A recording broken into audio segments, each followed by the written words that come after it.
Ajmer press club में press club की साधारण सभा की बैठक आयोजित की गई। बैठक में प्रेस क्लब में इस वर्ष किए गए कार्यों की समीक्षा की गई। साथ ही कार्यकारिणी द्वारा इस वर्ष का वार्षिक लेखा जोखा पेश किया गया। बैठक में प्रेस क्लब के चुनाव को लेकर चर्चा की गई, जिसमें 26 दिसंबर को प्रेस क्लब के चुनाव की तारीख सर्वसम्मति से तय की गई। बैठक में संविधान संशोधन सहित कई महत्वपूर्ण मुद्दों पर चर्चा की गई। इस अवसर पर कोरोना काल में जिन सदस्यों की मृत्यु हो चुकी है उनके लिए तथा कुन्नूर में हेलीकॉप्टर हादसे में शहीद हुए सीडीएस बिपिन रावत सहित 13 अन्य जवानों को श्रद्धांजलि अर्पित की गई और 2 मिनट का मौन धारण कर उनकी आत्मा की शांति के लिए कामना की गई। इस अवसर पर प्रेस क्लब के अध्यक्ष डॉक्टर रमेश अग्रवाल, महासचिव राजेंद्र गुंजल, सचिव राजकुमार पारिक, अब्दुल सलाम कुरैशी सहित अन्य सदस्य मौजूद रहे। इस अवसर पर प्रेस क्लब के सदस्य जितेंद्र सिंह शेखावत का जन्मदिवस भी मनाया गया। प्रेस क्लब के सदस्य नरेश चांदवानी ने उनका माल्यार्पण किया और जन्मदिन की बधाइयां दी। साथ ही सभी सदस्यों ने जन्मदिन की शुभकामनाएं प्रेषित की और उज्जवल भविष्य की कामना की। शुरू की करने जा रही है। मैं सबसे पहले क्लब के अध्यक्ष डॉक्टर रमेश जी अग्रवाल से आग्रह करूंगा कि वे अध्यक्ष ये पदभार ग्रहण करें।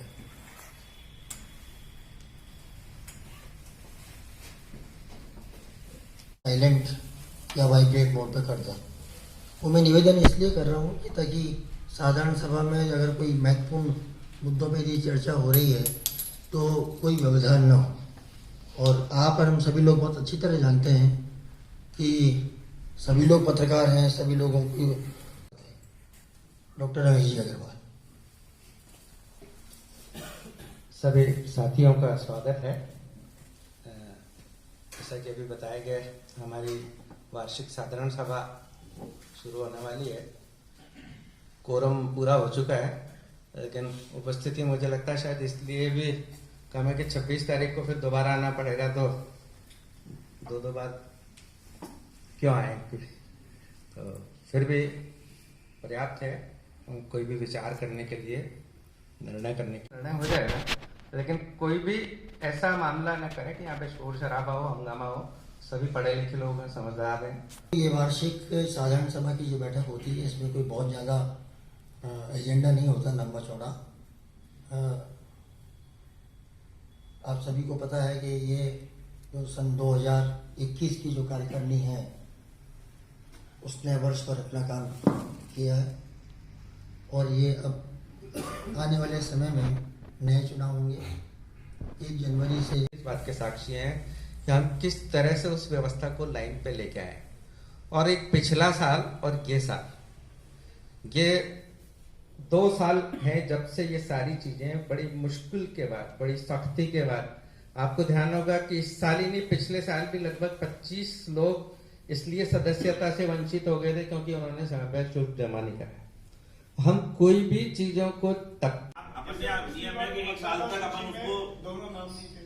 हाँ, नियम ये कहता है कि अगर नए सदस्य बनाए तो उसे 1 साल का इंतजार करना पड़ेगा। करेगा ना? ठीक है। तो दोनों नाम पिछली बार मतदाता सूची में नहीं थे। मोहन सिंह जी टाट को मैंने पिछली बार कई बार फोन किए, पैसा जमा नहीं हुआ। मोहन सिंह जी टाट ने अगर दोबारा सदस्यता लिए तो नए नियम अनुसार उनको इंतजार करना पड़ेगा। नरेश चांदवानी जी के सिर्फ 1700 रुपए जमा थे। उसके बाद उन्होंने पहले चीज स्पष्ट कर देते। पहले तो सबको, आपको तो पता है, औरों को पता नहीं, तो सब लोगों को पहले तो सारी चीजें बिल्कुल अपन प्लेनली बता दें अपन कि क्या वास्तव में बात क्या है। कि मतलब जो चर्चा हो रही है बहुत सारे लोगों को पता ही नहीं है कि मामला क्या है। तो ये पहले तो मामला जब आप एक बार बता दीजिए सबको, फिर अपन आपकी राय जान लेते हैं, फिर बाकी लोगों की राय जान लेते हैं, फिर अपन जो भी अपन निर्णय होता है तो यहाँ पे आज ही निर्णय है। ठीक सर, अपना कोई नहीं। अच्छा देखिए, किसी को भी इससे कोई फायदा नहीं है, किसी को कोई नुकसान नहीं है। लेकिन अपन जो भी नियम सम्मत होगा और जो आप लोगों की राय होगी उसके अनुसार अपन जो भी निर्णय होगा अपन उस पर करें। बिल्कुल आराम से खुली चर्चा करते हैं। यहाँ पे चांदवानी जी की सदस्यता को बरकरार रखा जाए, वो हाथ खड़ा कर दें। सर बरकरार भी रखेंगे और है ना ये वोट कास्ट भी करेंगे। हाँ बिल्कुल, गलती नहीं है, गलती नहीं है, हम पदाधिकारी सर बरकरार रखेंगे, वोट में छोड़ है।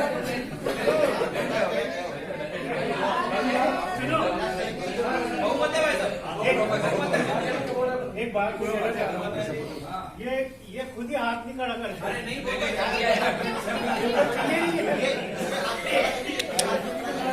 अच्छा चलिए एक मिनट।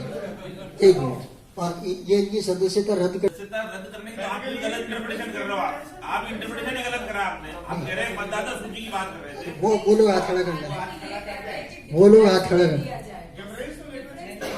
मैं अध्यक्ष इसमें ये चाह रहा था कि अध्यक्ष जी क्या व्यवस्था देने इस मामले में, हाथ तो खड़ा कर देंगे सारे मत विभाजित।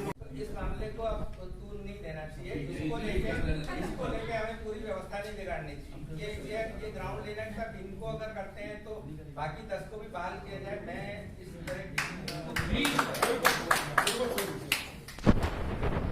एक साल अजय मेरू प्रेस क्लब के पूरे कर लिए। बहुत बड़ी अवधि होती है, 2 दशक आप सब लोगों ने इस क्लब के पूरे कर लिए। सन 2000 में इसकी स्थापना हुई थी। पिछले साल हमने 20 साल पूरे कर लिए। इस साल एक पायदान हम और ऊपर चढ़ गए। और ये सब लोग आप सब लोगों के स्पिरिट से, आप लोगों के जिजीविषा से, आप लोगों के जुझारूपन से, आप लोगों के भीतर कुछ ऐसा कॉमन है जिसकी वजह से संभव क्रिएशन करेंगे, चुटकुलेबाजी हो जाएगी, कहीं भी बैठ जाएंगे, कोई चाय की थड़ी पे बैठ जाएंगे, जगह मिली तो भी ठीक, नहीं मिली तो भी ठीक। लेकिन आप सब लोग जुड़े रहे, जुटे रहे, लगे रहे, निरंतर प्रयास करते रहे, तो आज हम सब लोग वहां आके पहुंचे हैं जो आप सब आज देख रहे हैं। तो इतनी सारी हमने इतना भव्य अभी जैसा कि इस्तेमाल किया आपने, पारस्परिक सौहार्द एवं सहयोग को बढ़ावा देने वाली, बल्कि अपने आचार और विचार दोनों से समाज को नई दिशा देने वाली संस्था है। इसी को दृष्टिगत रखते हुए इसकी हर प्रणाली और परंपरा को आदर्श स्वरूप देने का प्रयास किया जाता रहा है। प्रतिवर्ष लोकतांत्रिक तरीके से होने वाले क्लब कार्यकारिणी के चुनाव भी मर्यादा और अनुशासन के दायरे में रहे, इसी के लिए क्लब की यह आदर्श चुनाव आचार संहिता प्रस्तावित है। आचार संहिता के अनुसार नंबर 1, चुनाव में भाग लेने वाले प्रत्येक उम्मीदवार को क्लब के संविधान, गरिमा एवं चुनाव अधिकारी द्वारा निर्धारित प्रक्रिया का सम्मान करना होगा। यदि प्रक्रिया को लेकर कोई भी आपत्ति हो तो इसे संयमित तरीके से ही चुनाव अधिकारी के समक्ष प्रस्तुत करना होगा। चुनाव अधिकारी द्वारा दी गई व्यवस्था एवं चुनाव संबंधी किसी भी मुद्दे को लेकर उसके द्वारा दिया गया निर्णय ही अंतिम होगा। चुनाव अधिकारी अथवा चुनाव प्रक्रिया में सहयोग कर रही टीम के किसी भी सदस्य के साथ दुर्व्यवहार को अनुशासनहीनता एवं चुनाव आचार संहिता का उल्लंघन समझा जाएगा। ऐसा करने वाले किसी भी उम्मीदवार के विरुद्ध चुनाव अधिकारी द्वारा लिखित शिकायत प्राप्त होने पर अनुशासनात्मक कार्रवाई की जा सकती है, की सिफारिश की जा सकती है। इसमें आप बताएं किसी को कोई आपत्ति? नंबर 2, चुनाव में भाग लेने वाले किसी भी उम्मीदवार को चाहिए कि वह अपने लिए सहमति बनाते समय पूरी तरह से संयम व मर्यादाओं का पालन करे। किसी भी अन्य उम्मीदवार के विरुद्ध अशोभनीय, मानहानिकारक अथवा व्यक्तिगत चरित्र हनन करने वाला वक्तव्य न दे। आपको इसमें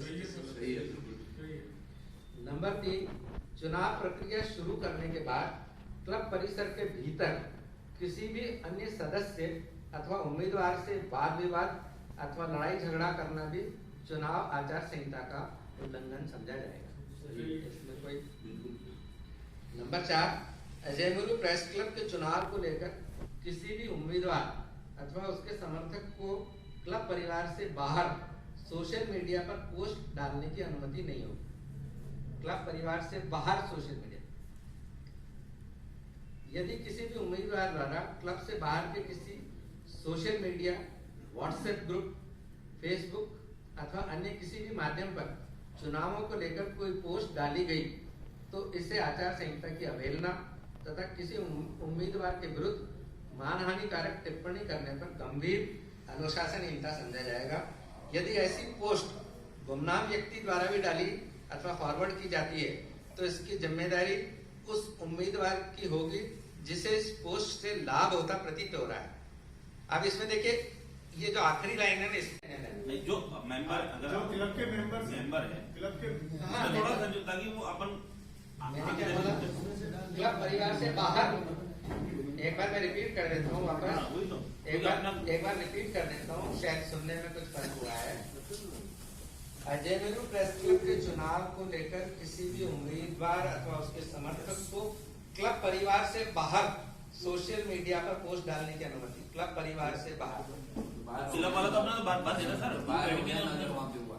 आपको आपके पास में ब्रॉडकास्ट लिस्ट है ना आपके पास, मैं आगे इसमें लिखा है मैंने आपके पास में, आप उस पर उनको व्हाट्सएप मैसेज भेजिए ना, आप जिसको भी आप अपने बारे में कि सर मैं सबको सोने के सिक्के दिलवा दूंगा या मैं चांदी से दिलवा दूंगा, आप उसमें लिखिए, आप व्हाट्सएप ब्रॉडकास्ट लिस्ट है आपके पास में तो उस बाहर। लेकिन मुझे बताइए कि जो आदमी आज डॉक्टर बाइती को उससे क्या लेना देना, राजकुमार जयपाल को उससे क्या लेना देना है, या जिला कलेक्टर राजपुरोहित को उससे क्या लेना देना है ना।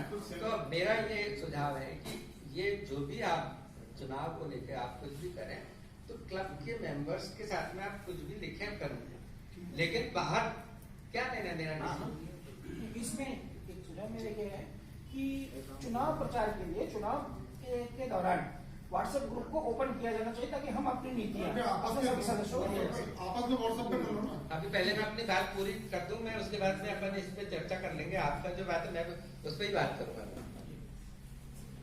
इसकी जिम्मेदारी उस उम्मीदवार की, उसमें वो आपका ये वाला था सवाल, तो उसके बारे में मैं अपनी बात पूरी कर रहा था। आप तो पत्रकार हैं, आम चुनाव भी कवर कर रहे हैं। आप लोगों ने आम चुनाव में देखा होगा कि चुनाव आयोग की आचार संहिता के अनुसार चुनाव खर्च की सीमा तय कर दी गई है। मैं तो राय दूंगा कि पॉजिटिव को भी कि जब बाहर वाले को क्या लेना देना है, क्यों आप क्लब जब अपन ये बात तय कर दी अपनी कि क्लब परिवार से बाहर चुनाव के बारे में कुछ चर्चा नहीं करें, आप क्यों इन बातों को। देखिए एक बात सुनो, मैं आपको फायदे नुकसान बताता हूँ। मान लीजिए मैंने अगर क्लब परिसर से बाहर, क्लब के बाहर के सोशल मीडिया ग्रुप पे अपने बारे में मैंने कर दिया और कल मैं चुनाव तो मेरा इतना निवेदन आप माननीय लोगों से कि इस पे भी विचार करके इसके लिए भी क्या हो सकता है संभव है, वो आप फैसला करने वाले हैं।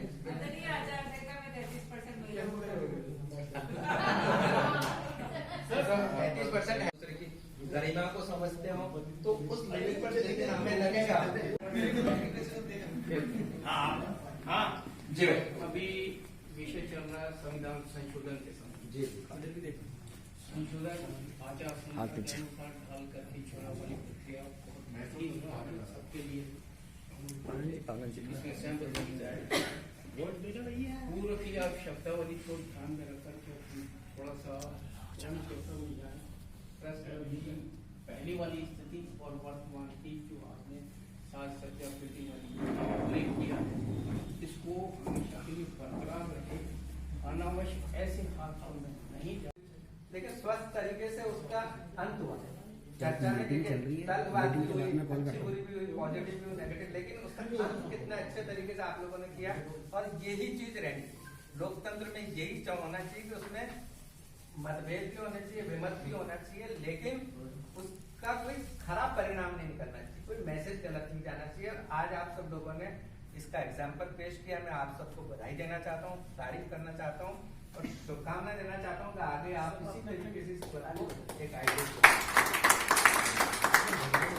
भारत माता की जय बोलते हैं।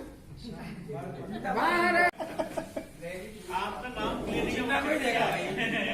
सुभाष हमारे क्लब के सदस्य सुभाष टहलियानी जी की माताजी शांति देवी, हमारे क्लब के सदस्य दरियावनाथ योगी की माताजी चौथी देवी, गोविंद सिंह लवाना की माताजी व सुरजीत सिंह लवाना की दादी जी नानकी बाई, मनोज सोनी के दादाजी टीकम दास जी सोनी, क्लब के पूर्व सदस्य भाई अरविंद गर्ग, क्लब के सदस्य विजय यादव जी, नरेंद्र चौहान इस क्लब के जो पूर्व अध्यक्ष रहे हैं नरेंद्र चौहान जी, उनकी पत्नी, वो भी कोरोना से डेथ हुई थी उनकी।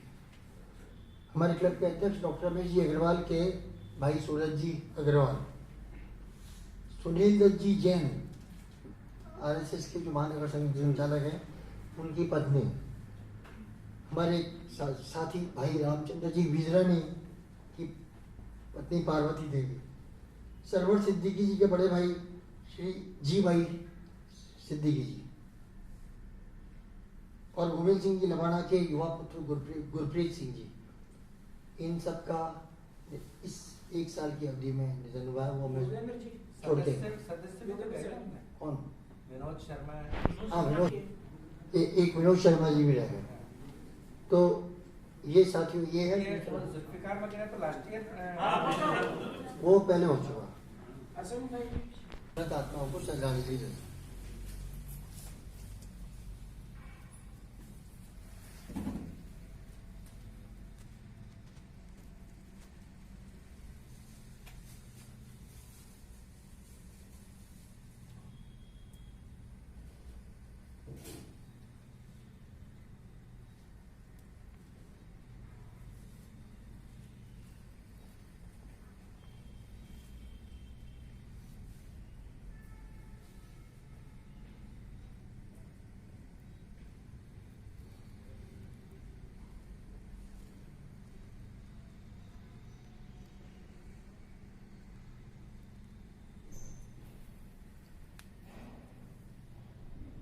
ओम शांति।